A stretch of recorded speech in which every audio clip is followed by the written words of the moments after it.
Alrighty guys, welcome back to the show. Got a couple videos for you guys today, really about Zoar Mamdani in the New York race as he's literally murdering Andrew Cuomo and Curtis Silva in the general election polls right now. And, he's polling at almost 90% right now to win the New York general election. And you still got a couple people online trying to trash him and call them communists and whatnot. But we got a couple videos of them, talking about Mamdani, but obviously it's not working as he already made Mayor Adams drop out of the race as he was obviously doing nothing for New York City.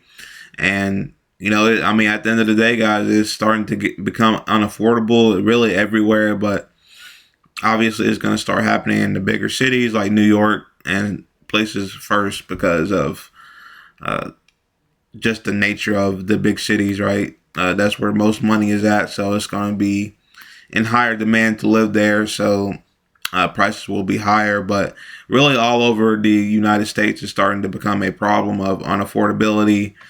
I think this is a wide or really across the aisle is well known that people, especially in our generation, not being able to afford housing and just rising prices in beef and really everywhere. So how do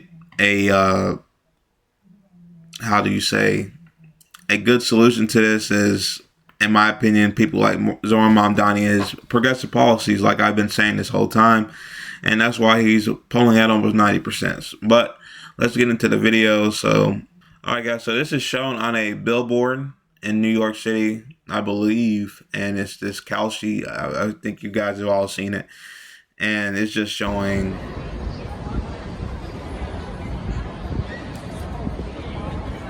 Geez, somebody put 96,000 on Mamdani. Obviously, that wouldn't win him a lot because he has 87% chance. But Kalshi is this thing where you can bet on pretty much anything at this point, sports, elections, whatever. And this is a live feed of people betting on either Cuomo or Mamdani to win the race. They're not even considering Silva at this point. Obviously, Mamdani running as a Democrat and Cuomo running as the independent, Silva as the Republican. And Mamdani is just killing them in the polls right now. So that's that.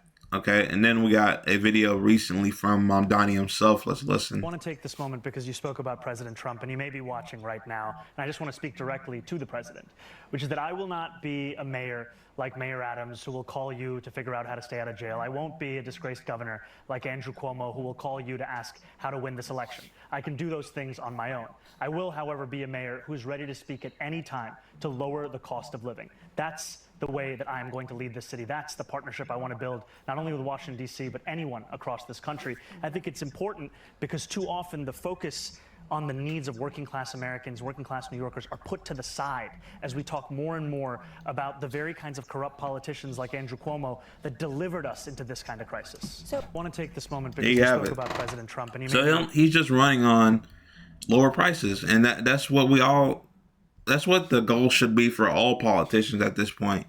It should be to lower prices, and this was what Mamdani is trying to do. Another video that I don't have pulled up, but it was fuck it. I guess we can look it up. Sorry. I guess we can look it up. It is like propaganda going around about this 52% thing. Here it is right here. I don't know why it's getting this so much buzz. He was on Fox News. He appeared on Fox News. Let me read out what this says. Zoar Mamdani tells Fox News that if he is elected, New Yorkers should expect to give up 52% of their paychecks. All right, so let's see if he actually says that. So a lot of individuals in this city pay more than 50% of their income in taxes. When you talk about a fair share, how much more than that? What is the fair share? What's the rich people? The rich people, by the way, regular. If you pay a normal wage, average wage, obviously you don't pay 50%. I've said that we should increase personal income So taxes by 2%. is fair. And my point is this: Give up more than half of your income. That's if you're making $1 million in New York City or more than that, you can afford to pay 2% more. And the reasons you can afford to do so is because that money will be used to better your quality of life as well. Yeah. Because when I speak to the wealthiest New Yorkers, I hear concerns about the cleanliness of the city, the quality of life in the city, questions of public safety. This money is the money that will be used to deliver on those things so that we can ensure that we have a return on investment for all of the money that we are raising and spending right here across the 5 boroughs. All right, so there you have it. That is what they're saying. Everybody's gonna leave New York over. So what happened on here is she's asking, or she's telling Mamdani that a lot of people pay 50% of their paychecks, for taxation reasons, right? And then Mamdani goes on to say, "Oh, I'm going to raise taxes by 2%," and then you'll have a lot of people online and saying, "Oh, he's a communist because he raised taxes by 2%. Like, it's absolutely ridiculous. They're paying 50% now, and then Mamdani comes in and says, "Oh, I'm going to add 2%. What a communist! A socialist! Oh, we're going to leave New York if he gets elected. You're paying 50% now. If he adds 2%, well, you're going to leave New York over 2% taxes? Like, come on, this is just a big propaganda game that they're running." I mean, who's going to leave their state over a 2% tax? I mean, maybe some, but there's a lot of New Yorkers leaving today because it's too expensive. There's more regular people that's leaving New York, average workers leaving New York now because it's too expensive. Like, I mean, I'd rather save them than giving a 2% tax break on these people making over $1 million. Just give them 2% more taxes, and then it'll be better for everybody, not just the people paying let's say if he adds a 2% surtax. I mean, are they going to leave New York over that? Are they going to die over that? No, like it'll be fine. It'll be better for the community if you love New York, but if you really hate New York, then you can just leave. Like, who cares? But and then I have this last video for you guys, and he's breaking this down as well, and it just doesn't make any sense. So let's watch it. It's affordable for each and every New Yorker. But okay, I want to get to that, absolutely. But do you believe that Hamas should lay down their weapons and leave the leadership in Gaza? I believe that any future here in New York City is one that we have to make sure that's affordable for all. And as it pertains to Israel and Palestine, that we have to ensure that there is peace. And that is the future that we have to fight for. But you won't say that Hamas should lay down their arms and give up leadership in Gaza. I don't really have opinions about the future of Hamas and Israel beyond the question of justice and safety and the fact that anything has to abide by international law. And that applies to Hamas, that applies to the Israeli military, applies to anyone you could ask me about. I think he's a snake, and I absolutely do not think he should be the next mayor of New York. Let's go back a little bit. He said he wanted peace in that region. So again, he said he wants to ensure there's peace. Yet he won't denounce Hamas, and yet he won't say they need to get rid of their weapons. He did. He said he needs to abide by international law, and the deal that they just agreed to, the 20-point deal, they're going to lay down their arms. But Israel needs to too, because what the right really wants to do, and what Fox News really wants them to say is condemn Hamas about this, condemn Hamas about that, and then condemnation to whatever they want them to condemn, right? But they won't go and condemn Israel. If I say, let's just say I said I love Hamas, which I don't. Obviously, they're a terrorist group and they're a terrible organization. And then let's say somebody else said they loved Israel. I would think the same thing of the person who said I love Hamas as the same as the person who said I love Israel. I mean, to me, they're both terrorist organizations, especially now the state of Israel. I mean, they've been occupying Gaza for many years now, over 20. I'm not the expert on this, but it's been at least 25 years. And it's probably been going longer than that. But, I mean, they've been occupying their land for this long, and it's just been terrible. And obviously this conflict is because of that, because they want to keep occupying these people. And, I mean, that's what terrorist groups do. They don't occupy a land for 25 years. I mean, it's just ridiculous. So, obviously Hamas is terrible as well, but... Mistake about it. Hamas's intention is the destruction of the state of Israel. That's their goal. Here's the preamble Israel's the same way. to their founding documents. These are their founding documents. Look. All right, so don't worry about the big first paragraph. Go down to where it starts with Israel. Look what it says. This is the preamble. Israel will exist and will continue to exist until Islam obliterates it. Okay, so obviously that's not good at all, right? But if you look at the actions of both groups, this is what Israel has done. They've how'd they get the land for Israel in the first place? They annexed the Palestinian people out of that land, especially from with all the Jews after the Holocaust, they moved to Israel, and then they ended up moving these people out of their land and annexing them out of their land.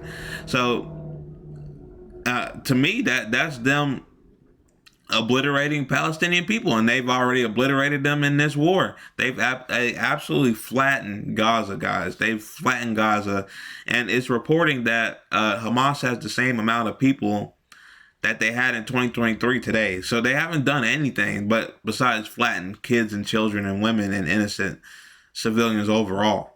So like, this is, if it isn't in Israel's, if it's not in writing, like, it doesn't matter if it's not in writing. They're doing the same thing. They're doing this. They're doing what you're saying Hamas is doing. So if anything, they're both terrible. And I think that's what Mamdani was saying.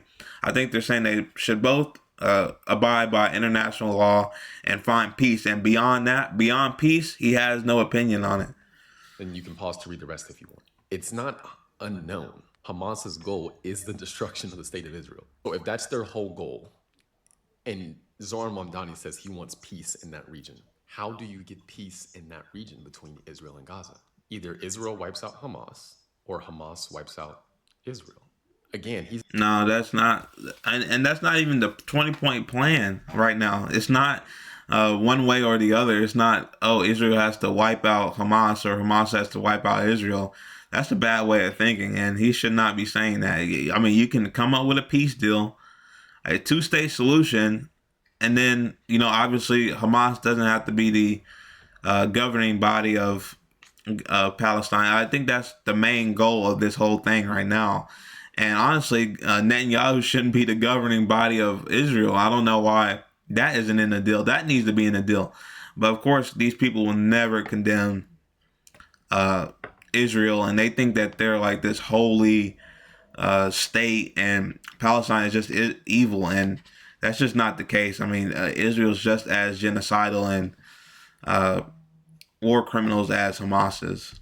He's not calling for Hamas to put down their weapons, which he should be. They're a genocidal terrorist organization. He says he wants peace, but he won't. Same with Israel. Do you think he would say the same thing about Israel? Do you think he would say, "Oh, Israel, you got to put down your arms"? Of course not. Of course he wouldn't. So it's the same thing. Destroy an entire nation. By the way, it's just interesting connection. Hamas is an Islamist group, and Zohar Mamdani is a Muslim. I'm not saying what does that Muslims mean? Agree with Hamas. I'm definitely not saying what does that mean? True, but what I am saying is that connection should not be ignored. So now we know Zohar Mamdani refuses to denounce. That doesn't make Hamas any and say sense, they should bro. disarm and disband. He refuses to say that. But watch this when he's talking to another Muslim. And Mayor Mamdani, would you welcome Prime Minister Netanyahu to New York City for whatever he comes for, given the US is not a signatory to the ICC, so he can travel to the US, unlike a lot of other countries. Would a Mayor Mamdani welcome Benjamin Netanyahu to the city? No. As mayor, New York City would arrest Benjamin Netanyahu. This is a city that our values are in line with international law. It's time that our actions are also. So he won't denounce Hamas and tell them to disarm. That's not even similar to the same question. If you would have asked him, if you would have arrested a Hamas member, if they came to New York, of course he'd say yes. And then he would say the same thing about Netanyahu because they're both war criminals. I mean, this is propaganda, guys. I mean, this is what is he saying here? It's not even the same question, but he's trying to correlate the two, conflate the two. So it just doesn't even make sense, and he's trying to straw man what he's saying basically and make it easier to say, oh, look what he said about Hamas here. He said he doesn't condemn them, and that's not what he said at all. And then he said he'd arrest Benjamin Netanyahu. Of course he would. I mean, he's wanted he's wanted by the UN for international crimes. So I mean, are you supposed to not arrest people for crimes now? I think it's just hilarious that they're trying to smear smear Mamdani and just make him out to be, I guess, some Hamas lover because he's a Muslim. I mean, even though he said that that's not what he was trying to say. I mean, he said that connection shouldn't be ignored. I mean, what does that even mean? You're saying that you're not trying to correlate the two, but then you say that that shouldn't be ignored. That doesn't make any sense. So, I mean, you guys see it. I don't have to explain it. You guys see it. So, but either way, he's polling at 87%, and he's going to win the New York election, I think, very comfortably. So they can try to trash him as much as you want. He will lower prices for New Yorkers, which is who will be voting him in, and he will lower prices, like we've seen with Tim Walz in Minnesota. With his 1% surtax has helped a tremendous amount. And if he were to put in a 2% just from Mamdani, and that's not even a lot, like the lady already said, they already pay a lot. So, I mean, what is 2% more, right? It'll help the whole community, the whole New York. If you love New York, it'll help. And Mamdani is going to be a great mayor for New York. All right, guys, I'm going to cut that one here.